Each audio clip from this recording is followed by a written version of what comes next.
आज पूरे झारखंड सहित रांची में ऐसे कौन कौन से मुद्दे हैं जो छाए रह सकते हैं, इसी की जानकारी देंगे। हमारे साथ लाइव जुड़ रहे हैं संवाददाता धनंजय मंडल। धनंजय, आज झारखंड सहित पूरे रांची में ऐसे कौन कौन से मुद्दे हैं जो छाए रह सकते हैं, जो दिन भर चर्चा का विषय बने रह सकते हैं? ये देखिए, एक एक करके मैं तीन चार खबरों को, जो टॉप खबरें हैं उसके बारे में बताता हूँ। पहली खबर पूर्व मुख्यमंत्री हेमंत सोरेन को लेके खबरें हैं। हेमंत सोरेन से कल 4 घंटे ईडी ने पूछताछ की। 3:15 बजे से पूछताछ शुरू हुई थी। करीबन 4 घंटे तक पूछताछ ईडी ने की है और ईडी ने कई सवाल के जवाब ढूंढने की कोशिश की गई है, लेकिन जो हमारे सोर्स बता रहे हैं कि पूर्व मुख्यमंत्री हेमंत सोरेन ने सही जवाब नहीं दिया, सवालों को दरकिनार करते रहे और सहयोग नहीं कर रहे हैं। यानी कल भी जो कयास लगाए जा रहे थे कि जो सवाल पूछे जाएंगे, हेमंत सोरेन उनका सहयोग नहीं करेंगे या नहीं, तो साफ साफ नजर आ रहा है कि उस सवालों को बचते नजर आ रहे हैं। और सवाल जो पूछे गए थे कि ईडी ने हेमंत सोरेन से पूछा कि आय की जो संपत्ति है उसके बारे में पूछा है कि आय आपका स्रोत क्या है, और जो जो डॉक्यूमेंट्स उसको मिले थे, जो तमाम जो डाटा खंगाला गया था, सभी चीजों को लेके वहां पे पूछताछ की गई है। तो वो क्लियर जवाब नहीं दे पाए। 36 लाख रुपया जो दिल्ली में मिले थे उनके दिल्ली आवास में, उनके जवाब नहीं दे पाए हैं। कहाँ का किसका पैसा था, कौन रखा था, तमाम चीज को नहीं जवाब दे पाए। 8.50 एकड़ का जो बरियातू में जमीन था, उस मामले में जिसमें गिरफ्तारी हुई है, वो पूरी बाउंड्री उन्होंने किया है। तो उन्होंने पूछा कि अगर आपकी जमीन नहीं है तो पूरी जमीन की बाउंड्री कैसे कर दी, चार दीवारी आपने कैसे कर दिया, उसकी भी जवाब वो नहीं दे पाए हैं। स्वराय इवेंट एंड स्वराय भवन में खातों में ट्रांसफर के विषय में जानकारी मांगी गई, उसकी भी जानकारी नहीं दी गई। बहरहाल अब तमाम चीजों को लेके सवाल के घेरे में है हेमंत सोरेन, और हेमंत सोरेन से ईडी आज भी पूछताछ करेगी, क्योंकि 5 दिन की रिमांड है। तो आज दूसरी दिन है और ईडी कार्यालय में उनकी रात कटी है।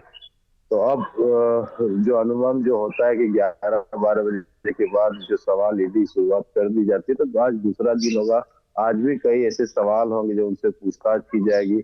और एक जो भानु प्रताप जो थे, ईडी ने उनको उनका केस को भी अपने हैंड ओवर लिया और कोर्ट में रिमांड के लिए पिटिशन भी दायर किया। और संभवतः सोमवार को उनकी सुनवाई होगी और ईडी रिमांड में उनको अगर मिल जाता है तो ईडी रिमांड में हो सकता है भानु प्रताप के साथ हेमंत सोरेन को आमने सामने क्रॉस चेक किया जाएगा, क्वेश्चन किया जाएगा, क्योंकि जो चैट मिले थे, व्हाट्सएप चैट उनके ही मोबाइल से मिले थे और जब इनके कागजात रजिस्टर डीड मिले थे, तो तमाम चीजों के सवाल ईडी ढूंढने की कोशिश की कर रही है। और ईडी चाहती कि जो सवाल उनके पास है उनके जवाब मिल सके। उन्होंने कहा है कि जो पीएमएलए एक्ट धारा 50 के तहत आपके बयान को दर्ज किया जा रहा है, अगर आप चेंज करते हैं, बयानों को करते हैं, तो आप पे कार्रवाई भी की जा सकती है। तो वो तमाम चीज रिकॉर्ड भी की जा रही है और ईडी अपने एक्ट के तहत बयानों को दर्ज कर रही है। बहरहाल आज देखने वाली बात होगी कि हेमंत सोरेन उन सवालों को जवाब देते हैं, जो सवाल तैयार किए हैं ईडी का अधिकारियों ने, उनके जवाब देते हैं, या फिर वो आज भी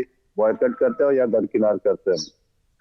दूसरी खबर की बात करें तो हैदराबाद में जो विधायक रिजॉर्ट में ठहरे हुए हैं, वो पूरे ऐशो आराम के साथ आराम से लगता है ठहरे हुए, लेकिन उनके पीछे एक एक विधायक के पीछे 4-4 गार्ड लगा दिया गया। वहां के स्थानीय विधायक लगे हैं, तेलंगाना पुलिस लगी हुई है। अगर वो अपने रूम से बाहर निकलते तो स्थानीय विधायक वहां पहुंच जाते हैं और पुलिस घेरे में उनको ले लेती है। यानी वहां फोटो खींचने तक की मनाही है। विधायकों को एक तरह से किले में कैद कर दिया गया है और होटल जो रिजॉर्ट के 800 मीटर दूरी तक उनको पूरी तरह से बैरिकेटिंग कर दिया गया है। तो आज जो अनुमान जो कहा जा रहा था कि हैदराबाद में तो विधायकों को रखा गया सेफ जोन में, पूरी तरह से किलाबंदी की गई है और विधायकों को आज रांची लाया जाएगा, क्योंकि देखिए कल बारिश के अनुमान है और नहीं चाहते कि फ्लोर टेस्ट में विधायक नहीं पहुंच पाए और सरकार गिर जाए। तो इसीलिए आनंद फानन में ये डिसीजन लिया गया कि एक दिन पहले ही प्रिकॉशन के तौर पे हम सभी विधायकों को रांची लाएंगे और सर्किट हाउस में उनको ठहराया जाएगा और सीधे सर्किट हाउस से कल सुबह सोमवार को फ्लोर टेस्ट है और सीधे विधायकों को विधानसभा ले जाया जाएगा कड़ी सुरक्षा के बीच, और पूरे विधानसभा को सुरक्षा किले में तब्दील कर दिया जाएगा। तो अब देखने वाली बात होगी कि विधायकों को आज शाम को जब आते हैं तो उनका क्या रिएक्शन रहता है और सीधे रिजॉर्ट पॉलिटिक्स से सीधे गेस्ट हाउस में रांची गेस्ट हाउस में यहाँ पहुंचेंगे और सीधे विधानसभा जाएंगे। बहरहाल अभी सभी की नजरें फ्लोर टेस्ट पे होगी, तो आज विधायक देर शाम रांची बिरसा मुंडा एयरपोर्ट पहुंच जाएंगे। भारत जोड़ो यात्रा की अगर बात करें तो देखिए, धनबाद में राहुल गांधी का आज धनबाद से निकलते हुए आज कल रांची पहुंचने की सूचना है। तो आज धनबाद में राहुल गांधी भारत जोड़ो न्याय यात्रा के साथ लोगों को कनेक्ट करने की कोशिश की जाएगी, क्योंकि बीजेपी का सांसद है वहां पे धनबाद में, तो वहां पे अपनी जमीनी तलाश करने की कोशिश की जाएगी और कार्यकर्ताओं को संबोधित करने की कोशिश की जाएगी। और भारत जोड़ो यात्रा जो झारखंड में पाकुड़ होते हुए अब तमाम रास्ते कवर करते हुए अब धनबाद पहुंच चुके हैं, तो धनबाद में भी उनकी नजर आज रहेगी और उसके साथ देर शाम तक रांची आने की संभावना है। कल रांची में भी कई कार्यक्रम है, तो हो सकता है जब रांची लौट जाएंगे तो कई विधायक उसमें शामिल भी होंगे कल भारत जोड़ो यात्रा में।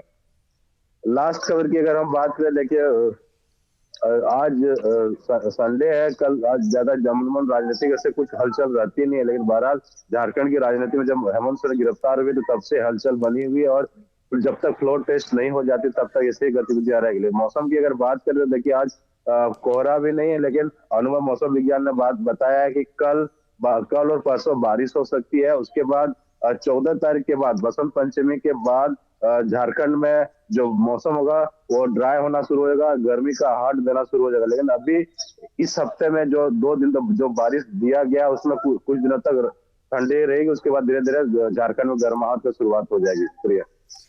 बहुत बहुत धन्यवाद धनंजय आपका।